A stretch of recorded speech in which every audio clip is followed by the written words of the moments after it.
بسم اللہ الرحمن الرحیم۔ اسماء الحسنیٰ کے اس پروگرام میں آج ہم رؤوف رحیم، رؤوف بالعباد اور رحیم ودود کے 3 صفات کو سمجھنے کی کوشش کریں گے۔ رؤوف کے معنی ہوتے ہیں اس ذات کے یا اس ہستی کے جو کسی کو مشکل میں دیکھ کر اس کی مدد کرنے کے لیے آئے، مشکل سے نکالنے والی ہو، مشکلیں دور کرنے والی ذات ہو۔ لیکن یہ حقیقت ہے کہ اللہ تعالیٰ نے دنیا کا نظام اس طرح سے بنایا ہے کہ اس میں مشکلیں آتی ہیں۔ ان کے معنی کیا ہے وہ سمجھیں گے ہم، اور رؤوف اور رحیم کے ساتھ مل کر کیا مطلب ہوتا ہے اور رحیم ودود کا کیا مطلب ہوتا ہے۔ تو رؤوف کے معنی جیسا میں عرض کر رہا تھا کہ مشکلیں دور کرنے والے، مشکلوں سے نکالنے والی ذات کو کہتے ہیں۔ تو اب اللہ تعالیٰ نے چونکہ دنیا کا نظام امتحان والا بنایا ہے تو ان امتحانات میں مشکلیں بھی رکھی ہیں۔ مشکلیں جان، مال، عزت اور کمائی میں اور بیماریوں میں کئی پہلوؤں سے رکھی ہے۔ جنگیں ہو جاتی ہیں، زلزلے آ جاتے ہیں، طوفان آ جاتے ہیں، اس میں آدمی بالکل برباد ہو کے رہ جاتا ہے۔ بعض اوقات بیماریاں بڑی تکلیف دہ آ جاتی ہیں، جیسے کہ کینسر کی بیماری ہے یا اس طرح کی چیزیں۔ تو اس سارے کے اندر رؤوف پھر کیسے ہوئے اللہ تعالیٰ؟ جبکہ رؤوف کا معنی ہے مہربانی ان حالات میں جب آدمی کے اوپر مشقت آ رہی ہو۔ تو اس کو یوں سمجھیے کہ یہ ایک اس طرح کی صفت ہے کہ اللہ تعالیٰ مشکلوں میں ڈال کر اگلی مشکلوں سے بچاتے ہیں، چھوٹی مشکلوں میں ڈال کر بڑی مشکلوں سے بچاتے ہیں، دنیا کی آزمائشوں میں ڈال کر دوزخ کی آزمائش سے بچاتے ہیں، جو عذاب آنے والا ہے، دوزخ کی مصیبت سے بچاتے ہیں۔ یہ رؤوف ہونے کا پہلو ہے کہ اللہ تعالیٰ کیا کرتے ہیں، ہمیں کندن بنانے کے لیے، ہماری تربیت کے لیے، ہمارے اندر کچھ اچھے اوصاف پیدا کرنے کے لیے، ہمارے اندر اعلیٰ اوصاف پیدا کرنے کے لیے ہمیں مشکلات سے گزارتے ہیں۔ تو رؤوف کے یہ پہلو کی نفی نہیں ہوتی جب ہم کسی مصیبت میں پھنسے ہوتے ہیں۔ تو مصیبت میں پھنسے ہونا دراصل کسی بڑی مصیبت سے نکالنے کے لیے یا کوئی اعلیٰ وصف ہمارے اندر پیدا کرنے کے لیے ہوتا ہے۔ رؤوف کے اندر چونکہ مشکل سے نکالنا ہے تو رحمت جس کا تقاضا کرے گی اسی کو مشکل سے نکالا جائے گا۔ رحمت تقاضا کیسے کرتی ہے؟ دنیا میں آزمائش کے اعتبار سے، آخرت میں اجر اور ثواب کے اعتبار سے، عدل کے اعتبار سے۔ تو اب اگر مثال کے طور پر رحمت یہ چاہتی ہے کہ ایک آدمی کینسر کی بیماری سے گزر کر بڑی جنت حاصل کر لے جو کسی عام آدمی کو ملنے والی نہیں ہے، تو رحمت کا یہ تقاضا اسے کینسر جیسی بیماری میں مبتلا کر دیتا ہے۔ اور اس کینسر کی بیماری میں پھر اللہ تعالیٰ ایک اور عمل کرتے ہیں جس کو آپ سورہ البقرہ کی جو پہلی آیت یہاں کوٹ کی گئی ہے اس کی روشنی میں سمجھیں گے، تو وہ میں اس وقت تک ٹال دیتا ہوں۔ دوسری جو صفت یہاں پر آئی ہے ودود کی ہے۔ ودود کے معنی محبت کرنے والے کے ہیں، اور یہ بھی رؤوف کے ساتھ بھی آئی ہے، رحیم کے ساتھ آئی ہے۔ تو رحیم محبت خدا کی ان لوگوں کو حاصل ہوگی، جیسا کہ پچھلی نشست میں ہم نے دیکھا تھا کہ اللہ تعالیٰ نے فرمایا کہ میرے رسول کی پیروی کرو تو اللہ تعالیٰ تمہیں محبت کرنے لگ جائے گا۔ تو خدا کی محبت ان کو حاصل ہوگی جو خدا کی رحمت کے تقاضے پورے کر دیں گے۔ تو اب دیکھیے سورہ البقرہ میں پہلے یہ بتایا گیا ہے کہ اللہ تعالیٰ تمہارے ایمانوں کو ضائع نہیں کرے گا، کیونکہ اللہ تعالیٰ لوگوں کے ساتھ رؤوف الرحیم ہے۔ یہ جس جگہ پہ آیت آئی ہے وہاں پہ کچھ سخت مطالبات ہیں دین کے۔ تو دین کے سخت مطالبات میں اللہ تعالیٰ کہہ رہے ہیں کہ میں جو تمہیں احکام دے رہا ہوں کہ تمہیں پرانے رسول کے ساتھ ساتھ نبی کریم صلی اللہ علیہ وسلم کو ماننا ہے، اپنا دین، اپنی ملت چھوڑ کر دوسری ملت میں داخل ہونا ہے، یہ سارا کچھ آسان نہیں ہوتا۔ تو اس طرح کے موقعوں پہ اللہ تعالیٰ بتاتے ہیں کہ میں یہ مشکلیں اس لیے نہیں ڈالتا کہ تمہارا ایمان ضائع کروں، کیونکہ اللہ تعالیٰ لوگوں کے ساتھ مشکلات سے نکالنے والے مہربان ہیں، تو وہ ایمان ضائع کرنے والا کام نہیں کرتے ہیں۔ اب کینسر کی مثال جو میں دے رہا تھا اس کو لیجئے کہ اللہ تعالیٰ کینسر میں آدمی کو جب مبتلا کرتے ہیں تو اس کا ایمان ضائع کرنے کے لیے نہیں، بلکہ اس کو بہت اعلیٰ جنت میں لے جانے کے لیے ایسا کر رہے ہوتے ہیں۔ تو اب اگر مثال کے طور پر کینسر کی تکلیف اتنی شدید ہو جاتی ہے کہ آدمی کے بس سے باہر ہو جاتا ہے، تو اب اللہ تعالیٰ اس کے ایمان کو ضائع، یعنی ایمان سے نکل جانے کے باوجود نکلا ہوا نہیں سمجھیں گے، کیونکہ اب اس کے بس سے باہر نکل گیا ہے۔ ٹھیک ہے، تو یہ وہ پہلو ہے جو یہاں اس آیت میں بیان کیا گیا ہے کہ دنیا میں مشکلیں آئیں گی، مشکلیں اس طرح کی آئیں گی کہ بہت تکلیف دہ ہو جائیں گی، ناقابل برداشت ہو جائیں گی، لیکن وہ ایمان ضائع کرنے کی نوبت تک نہیں جائیں گی۔ اس کا مطلب ہے کہ جس پر کینسر کی بیماری آ رہی ہے اس کے بارے میں اللہ تعالیٰ کا علم یہ ہے کہ اس کا ایمان ضائع نہیں جائے گا. ٹھیک ہے، تو یہ رؤوف الرحیم کے اندر یہ بات واضح رہنی چاہیے کہ رؤوف اللہ تعالیٰ اس طرح کے ہیں کہ اگر مشکل ڈالیں گے تو اس مشکل میں نہیں ڈالیں گے کہ ایمان ضائع کر دیں، یہ نہیں ہوگا. تو ایمان ضائع کرنا سب سے بڑی مشکل ہے جس میں اللہ تعالیٰ ڈال دیں گے، کیونکہ اس کا نتیجہ دوزخ کی صورت میں نکلنے والا ہے. تو اللہ تعالیٰ کی جتنی آزمائشیں ہیں وہ ایمان کو پختہ کرنے کے لیے ہیں، ایمان ضائع کرنے کے لیے نہیں ہیں. تو اب آپ سمجھ سکتے ہیں کہ دنیا میں جو مشکلیں آتی ہیں وہ خدا کی صفت رؤوف کے خلاف نہیں ہیں، بلکہ وہ اس لیے ہیں کہ ایمان کو مضبوط کریں، آخرت میں ہمارے درجات کو بلند کریں. اس لیے اللہ تعالیٰ ہمارے اوپر کی مشکلیں دنیا میں ڈالتے رہتے ہیں. اگر آسان سوال ہوں تو نمبر بھی کم ہوں گے، اگر مشکل سوال ہوں گے تو نمبر بھی زیادہ ہوں گے. تو اس اصول پر یہ بات چلتی ہے. اس کے بعد سورہ توبہ کو دیکھیے کہ اللہ تعالیٰ فرماتے ہیں کہ اللہ تعالیٰ نبی صلی اللہ علیہ وسلم پر، مہاجرین پر اور انصار پر اللہ تعالیٰ نے مہربانی کی، توبہ ان کی قبول کی، ان کے ساتھ نرمی کی، اور ان کے اوپر جنہوں نے تنگی کے موقع پر نبی صلی اللہ علیہ وسلم کی پیروی کی، اس کے بعد کہ ان کے دل تو آمادہ ہو چکے تھے گڑبڑ کرنے کو. تو اب اللہ تعالیٰ نے کیا کر رہے ہیں؟ چونکہ بتایا کہ میں ایمان ضائع کرنے کے لیے کوئی مشکل نہیں بھیجتا. یہ ایک مصیبت میں لوگوں کے دل بالکل اچاٹ ہو گئے تھے، وہ ایمان سے پھرنے ہی والے تھے لیکن پھر وہ واپس آ گئے. تو اب کیا ہوا کہ مشکل حالات میں انہوں نے اپنی پوری جد و جہد کر دی اپنے ایمان پر قائم رہنے کی، پاؤں ڈگمگا گئے تھے، دل آمادہ ہو گئے تھے غلطی کرنے پر. تو فرمایا کہ نہیں، پھر میں نے ان کے اس واپس آنے پر ان کے اوپر مہربانی کی، کیونکہ میں رؤوف الرحیم ہوں. تو رؤوف الرحیم جو ہے وہ آپ دیکھیے کہ جتنی بھی مشکلات کے مواقع ہیں اس کے اوپر اللہ تعالیٰ جو ہے اپنی طرف سے کوئی مدد بھیج دیتے ہیں، کوئی سکینت بھیج دیتے ہیں، کوئی دل کے اندر اطمینان بھیج دیتے ہیں، حوصلے بڑھا دیتے ہیں. کیونکہ آدمی اسرت میں بعض اوقات پاؤں پھسل جاتے ہیں. اگر وہ پاؤں پھسلنے کا موقع ایسا ہے کہ آدمی کی ہمت سے باہر تھا تو پھر اللہ تعالیٰ مدد کے لیے آ جاتے ہیں. اور اگر ہمت کے مطابق تھا اور اس نے جانتے بوجھتے پاؤں پیچھے کر لیا، اب اللہ کی مدد نہیں آئے گی سوائے اس کے کہ وہ خود آدمی واپس دوبارہ پلٹ جائے. اسی طرح اس آیت میں دیکھیے کہ اللہ تعالیٰ کہتے ہیں کہ اگر تم بے فکر نہ رہو مجھ سے، میں جب چاہوں تمہیں پکڑ لوں، امن کی حالت میں پکڑ سکتا ہوں، اندیشے کی حالت میں پکڑ سکتا ہوں. لیکن میں کیوں نہیں پکڑتا؟ یعنی ہر گناہ پر میں سزا کیوں نہیں دیتا؟ کیونکہ میں رؤوف الرحیم ہوں. اگر ہر گناہ پر سزا ملنے تو جو اللہ تعالیٰ کی یہ شفقت ہے کہ وہ ہمیں موقع دیتا ہے، مہلت دیتا ہے توبہ کرنے کی، واپس آ جانے کی، تو اس کی رؤوف ہونے کی وجہ سے اس نے یہ سارے موقع دیے ہوئے ہیں. تو اگر یہ موقع چھین لے گا، ہر جرم پر سزا، ادھر میں نے غلط کیا، ادھر تھپڑ آ گیا، ادھر میں نے غلطی کی، ادھر مکہ آ گیا، تو یہ پھر اب خدا کی رافت کے خلاف ہے، رؤوف ہونے کے خلاف ہے کہ اس نے جو ہمیں مشکل میں امتحان ایک مشکل ڈالا ہے تو اس میں اتنی مشکل نہ ہو جائے کہ ہم غلطی ہی نہ کر سکیں. نہیں، غلطی کریں اور پھر توبہ کرنے کا موقع ملنا چاہیے. اس وجہ سے فرمایا کہ میں رؤوف الرحیم ہوں، اس لیے تمہیں موقع دیتا رہتا ہوں. اس طرح فرمایا کہ اسی طرح کی یہ بات یہاں پر کہی گئی ہے. یہ سورہ نور کی، یہ سورہ نحل کی آیت تھی اور یہ سورہ نور کی. اس میں یہ فرمایا کہ اگر اللہ کا فضل نہ ہوتا، اس کی رحمت نہ ہوتی تو وہ تمہیں ضرور سزا دیتا، لیکن وہ رؤوف الرحیم ہے، اس لیے سزائیں ٹالتا رہتا ہے. اصل میں قیامت والے دن جا کے معاملہ ہوگا، لیکن دنیا میں بھی پکڑ سکتا ہے، پکڑتا رہا ہے رسولوں کے زمانے میں قوموں کو، اور ہمیں بھی آگاہ کرنے کے لیے، ڈرانے کے لیے، دھمکانے کے لیے پکڑ لیتا ہے.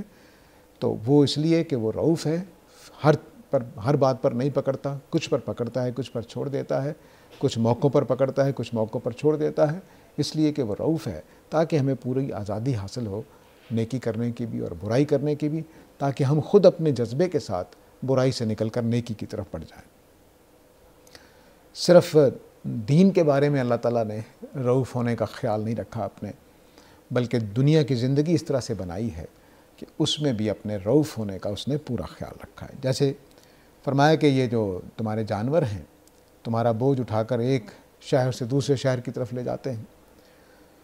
تم اگر لے کر خود جاتے اپنے کندھوں پر یا اپنے سر پر اٹھا کر تو فرمایا کہ بڑی ہی مشقت کے ساتھ ایسا کرتے ہیں، ایک بڑی مشقت میں سے گزرتے ہیں.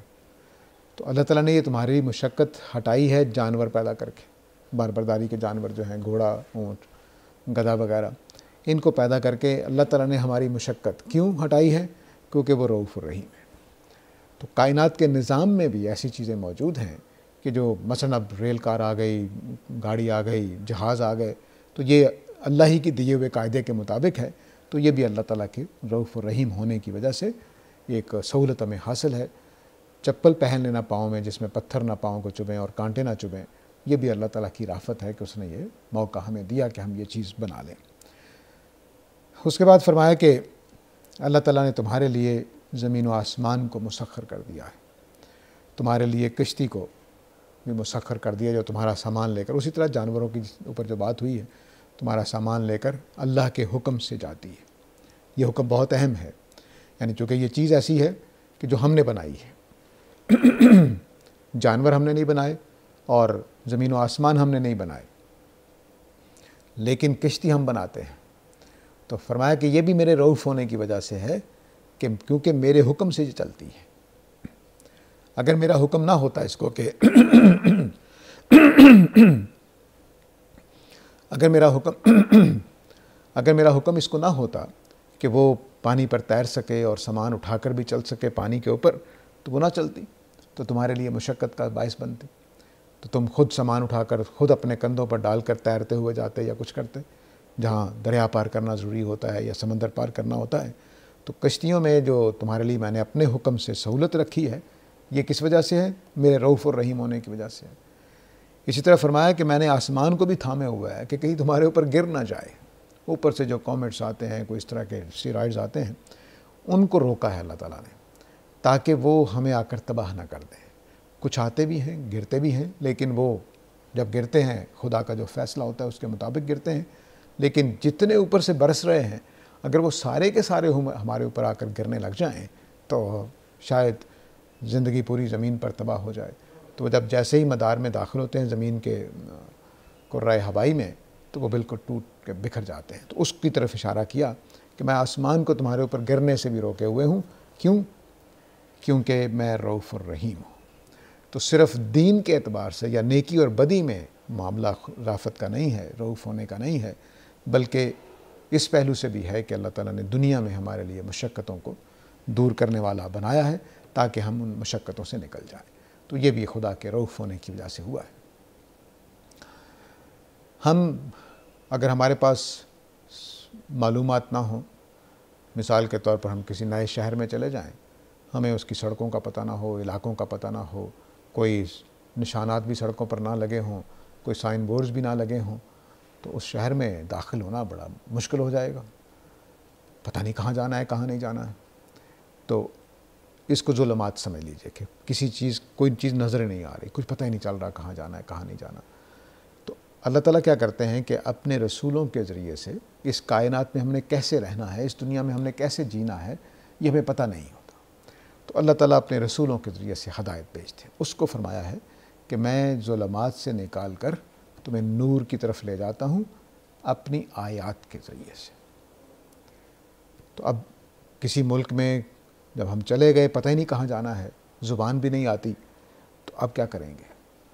اب بھوکے مر جائیں گے، بھٹک بھٹک کے پھرتے رہیں گے، کہیں پہنچ نہیں سکیں گے، زبان نہیں آتی، اس علاقے سے واقفیت نہیں ہے، کچھ پتہ ہی نہیں چل رہا کہاں جانا ہے۔ اس صورت میں اگر کوئی اپنا دیسی آدمی مل جائے تو خدا کی رحمت ہوگی، ٹھیک ہے۔ تو فرمایا کہ اس دنیا میں تم نے کیسے رہنا ہے۔ اندر ضمیر کی آگ لگی ہوئی ہے، شعور پوری طرح بیدار ہے، اس کو پتہ ہے کہ نیکی کرنی ہے، برائی نہیں کرنی ہے، اس کو پتہ ہے کہ میں انسان ہوں، آزمائش میں ڈالا گیا ہوں، اور لیکن پتہ نہیں چل رہا کہ کیسے کرنا۔ تو اللہ تعالیٰ فرما رہے ہیں کہ میں اپنی آیات نازل کر کے اس اندھیرے سے نکال کر تمہیں روشنی کی طرف لے آتا ہوں۔ اسی طرح کچھ گمراہی میں آدمی بھٹک رہا ہوتا ہے، بتانے والا آ کر بتاتا ہے کہ بھی راستہ ادھر کو ہے۔ تو یہ خدا کی وہ رافت ہے جو رسولوں کے ذریعے سے ہمیں حاصل ہوتی ہے، اور یہ بھی رحمت کے تقاضے سے اور رؤوف ہونے کے تقاضے سے خدا کی طرف سے ہمیں حاصل ہوتی ہے۔ اب یہ ایک اور پہلو سے صحابہ کی دعا ایک نقل ہوئی ہے۔ وہ جتنے بھی صحابی ایمان میں داخل ہوتے جاتے ہیں وہ اپنے رب سے کہتے ہیں کہ اے ہمارے رب، ہم کو معاف کر دیجئے، ہمارے بھائیوں کو بھی جو ہم سے پہلے ایمان لا چکے ہیں ان کو بھی معاف کر دیجئے، ٹھیک ہے، اور ہمارے دلوں کے اندر جو غل ہے، ایک دوسرے کے ساتھ کینہ، دشمنی اور نفرتیں ہیں، اس کو صاف کر دیں اے ہمارے رب، کیونکہ آپ رؤوف الرحیم ہیں۔ تو کسی معاشرے میں جب ایک دوسرے سے نفرتیں ہوں، فاصلے ہوں، ایک دوسرے کو ہم برا کہہ رہے ہوں، تو یہ غل جو ہے یہ پسندیدہ نہیں ہے۔ یہ بھی ایک مشکل پیدا کر دیتی ہے۔ دو بھائی آپس میں اگر غل کا شکار ہو جائیں تو بھائی چارہ ختم ہو جائے گا۔ تو جس معاشرے میں، ہمارے معاشرے میں یہ بہت بیماری پائی جاتی ہے، اللہ تعالیٰ ہمیں اس سے بچائے، تو ہم ایک دوسرے سے نفرت کرنے والے جب ہیں تو اتحاد قائم نہیں ہو سکتا، مل کر کوئی کام نہیں ہو سکتا، مشکلوں سے نکلنا ناممکن ہو جاتا ہے۔ تو صحابہ یہ دعا کرتے تھے کہ ہمارے اندر سے یہ چیز دور ہو جائے۔ ہوتا کیا تھا کہ پہلے وہ ایک دوسرے کے دشمن تھے، بدر میں ایک دوسرے کو مارا ہوا ہے، اور اب ایمان لے آئے، تو اب غل ختم ہونی چاہیے۔ اور دور جاہلیت میں غل ہوتی بھی بہت زیادہ تھی، چھوٹی سی بات پر پکی دشمنی قائم ہو جاتی تھی۔ تو صحابہ آپس میں یہ دعا کرتے تھے کہ یا اللہ ہمارے بیچ کی یہ مشکل دور کر دیں۔ کیوں؟ کیونکہ آپ مشکلوں سے نکالنے والے ہیں۔ تو غل کی مشکل، اس کو غل کا بھی یہاں اس آیت سے پتہ چل رہا ہے کہ ہمیں غل آپس میں ختم کرنی چاہیے۔ اس کے بعد دیکھیے اگلی آیت میں رحیم ودود کی صفت آئی ہے۔ ودود کے معنی محبت کرنے والے کے ہیں، اور رحیم کے معنی وہی رحمت کا جو پورا مضمون ہم سمجھ چکے ہیں۔ تو اس آیت میں کہا گیا ہے کہ اللہ سے، اپنے رب سے استغفار کرو، پھر اس کی طرف پلٹو۔ استغفار کرنا، مغفرت مانگنا، گناہوں کی معافی مانگنا، اور پلٹنا، صحیح راستے پر آ جانا، خدا کی طرف والے راستے پر۔ تو اس کے بعد اللہ کی محبت تمہیں حاصل ہوگی، کیونکہ اللہ تعالیٰ رحیم اور ودود ہے۔ یہ مضمون محبت والا پہلے بھی گزر چکا ہے۔ اسی طرح ودود کی صفت غفور کے ساتھ بھی آئی ہے کہ مغفرت کا حقدار وہ ہے جو خدا کی محبت کو جیت لے گا، اور خدا کی محبت کے جیتنے کا عمل اس نیکی پر استغفار اور خدا کی طرف رجوع میں رکھا گیا ہے کہ جو آدمی اپنے گناہ کے بعد اللہ سے معافی مانگے اور پھر خدا کی طرف اپنا رخ سیدھا کر لے، اس کی بات ماننے لگ جائے، اس کی اطاعت اور فرمانبرداری میں آ جائے، تو خدا کی رحمت اور محبت اس کو حاصل ہو جائے گی۔ اس کے بعد فرمایا کہ وہ لوگ کن کو محبت حاصل ہوگی، کن کو اللہ تعالیٰ کے رؤوف ہونے کا ثمرہ حاصل ہوگا، وہ یہ کہ جو اپنے آپ کو خدا کی مرضی تلاش کرنے کے لیے بیچ ڈالے۔ اس نے اس مقصد کے لیے اپنے آپ کو خالی کر لیا کہ اب میں نے خدا کی رضا چاہنی ہے۔ اب اگر اس سے کوئی کوتاہیاں ہوں گی تو، لیکن اس کی کوشش یہی ہے کہ اللہ کی رافت حاصل ہو، اللہ کی مرضی حاصل ہو جائے، وہ اللہ اسے راضی ہو جائے، تو پھر اللہ تعالیٰ ایسے بندوں پر رؤوف بالعباد ہیں، گناہوں سے بھی نکال لے جائیں گے اور مشکلات سے بھی نکال لے جائیں گے۔ اس کی سب سے اچھی مثال حضرت یوسف علیہ السلام کی ہے کہ جب زلیخا نے پوری طرح گھیر لیا، وہ ان کے آقا کی بیوی ہے، سیاسی اقتدار بھی اس کو حاصل ہے، پیسے والی بھی ہے، حضرت یوسف ان کے مقابلے میں غلام ہے، خریدا ہوا ہے ان کو، اور وہ بے بس ہیں، لیکن پتہ نہیں، اللہ تعالیٰ کہتے ہیں کہ میں نے، میری برہان اس نے دیکھی اور وہ دروازے کی طرف بھاگ پڑے۔ اس طرح سے اللہ تعالیٰ اپنے بندوں کی مدد کرتے ہیں اگر وہ اللہ کی رضا چاہنے کے لیے ہر وقت تیار ہوں۔ تو اس کو رؤوف بالعباد کے لفظ سے بیان کیا ہے کہ میں اپنے بندوں کو مشکل موقعوں پر مدد کرنے کے لیے آ جاتا ہوں۔ اس کے بعد فرمایا کہ اللہ تعالیٰ تمہیں اپنے آپ سے ڈراتے ہیں کیونکہ اللہ رؤوف بالعباد ہے۔ اللہ تعالیٰ اپنے آپ سے تمہیں آگاہ کرتے ہیں، ہوشیار کرتے ہیں۔ مطلب کیا کہ خدا کے عقاب سے بچو، خدا کی سزا سے بچو، خدا کے عدل سے بچو جو قیامت والے دن ظاہر ہونا ہے۔ اگر تم خدا سے بچنے کی کوشش نہیں کرو گے، اس کے عذابوں سے، اس کی سزا سے، اس کے قیامت کے فیصلوں سے، تو مارے جاؤ گے۔ تو اللہ تعالیٰ تمہیں آگاہ کر رہا ہے اپنے اس فیصلے سے کہ میں نے قیامت برپا کرنی ہے، اس سے آگاہ کر رہا ہے۔ کیوں آگاہ کر رہا ہے دنیا کے اندر؟ کیونکہ وہ رؤوف بالعباد ہے۔ تو قرآن کا نازل کرنا ویسا ہی عمل ہے جیسا کہ حضرت یوسف کا زلیخا کے کمرے میں برہان نظر آ جانا ہے۔